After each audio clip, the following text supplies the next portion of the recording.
Saya mau cerita. Ada dua orang sahabat yang tinggal di sebuah desa kecil di Italia. Sebut saja nama mereka adalah Pablo dan Bruno. Mereka adalah anak muda yang memiliki impian yang tinggi. Mereka sering berkhayal bagaimana kalau suatu hari nanti mereka menjadi orang terkaya di desanya. Keduanya merupakan orang yang sangat ambisius. Yang mereka perlukan adalah sebuah kesempatan. Pada suatu hari, kesempatan itu pun datang.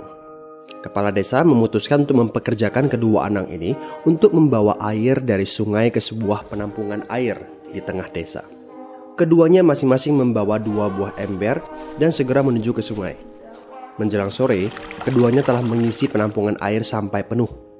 Kepala desa menggaji mereka masing-masing berdasarkan jumlah ember air yang mereka bawa. Wow, Pablo dan Bruno senang sekali. Ini berarti impian mereka akan segera terkabul. Mereka sulit percaya jika mereka bisa mendapatkan rezeki sebanyak ini. Mereka bekerja lebih keras lagi setiap hari agar bisa mengangkut air lebih banyak. Namun, Pablo mulai merasakan ketidaknyamanan. Ia tidak yakin pekerjaan ini bakal buat impiannya terwujud. Punggungnya nyeri dan kedua telapak tangannya lecet-lecet. Kian hari, kian takut saat harus pergi bekerja. Ia pun mulai berpikir keras mencari akal bagaimana caranya membawa air dari sungai ke desanya. Aha, Pablo mendapatkan ide. Bruno, saya punya rencana. Daripada kita mondar-mandir bawa-bawa ember setiap hari, kenapa kita nggak sekalian aja buat sebuah saluran pipa dari sungai ke desa kita? Saluran pipa? Ide dari mana itu? Seru Bruno. Kita udah punya kerjaan yang bagus, Pablo. Saya bisa bawa 100 ember sehari. Saya akan jadi orang kaya. Di akhir minggu, saya bisa beli pakaian baru. Pada akhir bulan, saya bisa beli seekor sapi. Dan pada akhir tahun, saya bisa bangun sebuah gubuk baru. Nggak ada kerjaan sebagus ini di desa ini. Setiap minggu kita bisa liburan. Setiap akhir tahun, kita berhak cuti selama 2 minggu dengan gaji utuh. Kita akan punya hidup yang layak. Jadi buang jauh-jauhlah pikiran untuk bangun saluran pipa. Tapi Pablo tidak putus asa. Ia akhirnya memutuskan untuk bekerja paruh waktu. Ia tetap bekerja mengangkut ember-ember air. Separuh waktunya, serta di akhir pekan, dia luangkan waktu untuk bangun saluran pipanya. Hal itu tidak mudah. Penghasilannya otomatis menurun dan dibutuhkan waktu 1 hingga 2 tahun sebelum saluran pipanya bisa menghasilkan sesuatu yang berarti. Bruno dan orang-orang desa mulai mengejek Pablo. Dia menyebutnya Pablo si manusia saluran pipa. Bruno yang berpenghasilan hampir 2 kali lipat dari Pablo terus memamerkan barang-barang baru yang berhasil ia beli. Sapi, keledai, pakaian, sepatu baru, gubuk bertingkat 2. Bruno bisa makan mewah di kedai.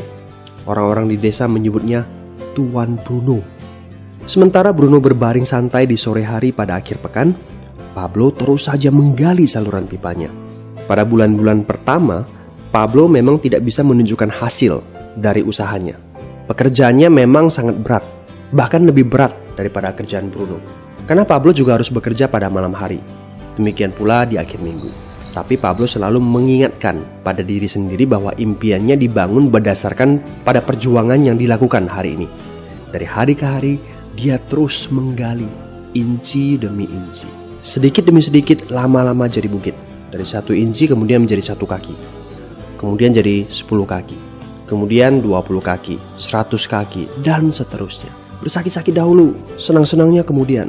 Demikian dia terus menyemangati dirinya sendiri. Sepulang kerja, tubuhnya lelah sekali. Fokus pada hasilnya.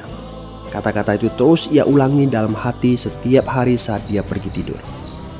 Sementara dari bar di desa itu terdengar gelak tawa mengiringinya ke alam mimpi. Ayo, fokus pada hasil akhir. Hari berganti bulan, saluran pipanya sudah setengah jadi. Saat beristirahat, Pablo melihat dari jauh sahabatnya Bruno yang terus saja mengangkut ember-ember. Bahu Bruno tampak semakin lama semakin membungkuk. Dia menyeringai kesakitan. Langkahnya semakin lamban akibat kerja keras setiap hari. Dia semakin jarang bersantai-santai di tempat tidur gantungnya. Dia lebih sering terlihat di bar, duduk dengan wajah letih dan murung. Saat pengunjung bar melihat Bruno, mereka saling berbisik. Hei, ini dia Bruno si manusia ember. Dia lebih suka duduk sendiri di sudut yang gelap ditemani botol-botol kosong di sekelilingnya. Akhirnya, saat bahagia Pablo pun tiba. Saluran pipanya sudah rampung. Orang-orang desa berkumpul saat air mulai mengalir dari saluran pipanya menuju ke penampungan air di desa. Sekarang, desa ini sudah bisa mendapatkan pasokan air bersih secara tetap. Pablo tidak perlu lagi membawa ember. Artinya, airnya akan terus mengalir, baik dia sedang bekerja maupun tidak. Air itu mengalir saat dia makan, saat dia tidur. Air itu mengalir di akhir minggu ketika dia asyik bermain. Semakin banyak air yang mengalir ke desa itu, semakin banyak pula uang yang mengalir ke kantong Pablo. Apa moral dari cerita ini? Pertanyaan yang paling penting untuk kita renungkan adalah, siapakah Anda? Seorang pembawa ember atau seorang pembuat saluran pipa? Apakah Anda hanya mendapatkan penghasilan jika Anda datang ke tempat kerjaan, seperti Bruno pengangkut ember? Atau Anda termasuk orang yang bekerja hanya sekali saja, kemudian Anda dibayar terus-menerus, seperti Pablo pembuat saluran pipa? Jika Anda termasuk orang kebanyakan, itu berarti Anda bekerja dengan menggunakan pola pembawa ember. Anda membarterkan waktu untuk mendapatkan uang. Maksudnya, bekerja 1 jam dibayar per jam, bekerja 1 bulan dibayar per bulan, bekerja setahun dibayar per tahun. Masuk akal kan?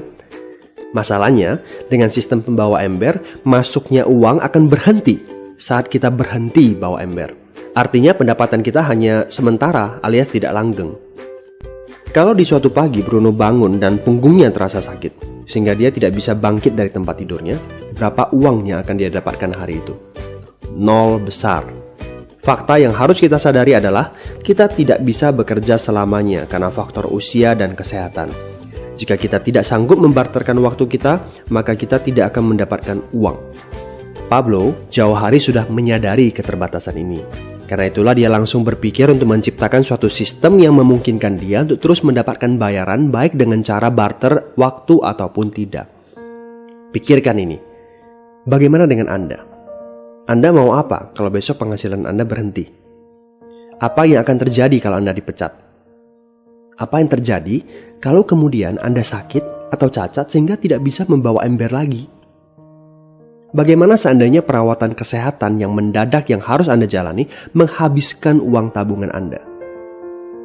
Apa yang terjadi bila uang tabungan Anda itu langsung menguap dalam semalam? Kalau penghasilan Anda berhenti besok, untuk berapa lama Anda bisa membayar hipotek Anda? Cicilan rumah, mobil Anda, ataupun untuk biaya sekolah anak-anak Anda? 1 tahun, 6 bulan, 3 bulan, atau 3 minggu? Jelas. Apakah Anda bekerja sebagai penyapu jalan, bekerja di kantor, punya jabatan tinggi, atau memiliki toko, seorang profesional di bidang tertentu, tetap saja Anda membarterkan antara satuan waktu dengan satuan uang. Apakah dengan cara demikian Anda akan aman? Satu-satunya jalan untuk menciptakan keamanan yang sesungguhnya adalah seperti yang dilakukan oleh Pablo, yaitu membangun saluran pipa saat Anda masih bekerja sebagai pembawa ember. Dengan membangun sebuah saluran pipa, Anda cukup mengerjakan pekerjaan sekali saja, capeknya sekali saja, tetapi Anda akan dibayar terus-menerus. Saluran pipa ini akan memberikan Anda penghasilan walaupun Anda sedang tidur ataupun Anda sedang main. Penghasilan ini juga akan terus Anda peroleh setelah Anda pensiun, pada saat Anda sedang sakit ataupun cacat sehingga tidak bisa bekerja, dan juga dalam situasi darurat. Inilah yang disebut sebagai penghasilan pasif. Anda tahu, saat ini kami sedang membangun saluran pipa yang akan memberikan penghasilan pasif. Mau tahu caranya? Hubungi teman yang meminta Anda untuk menonton video ini. Dia punya akses untuk informasi yang Anda butuhkan. Mintalah video lanjutannya, atau jika memungkinkan, bertemu langsung dengan teman Anda.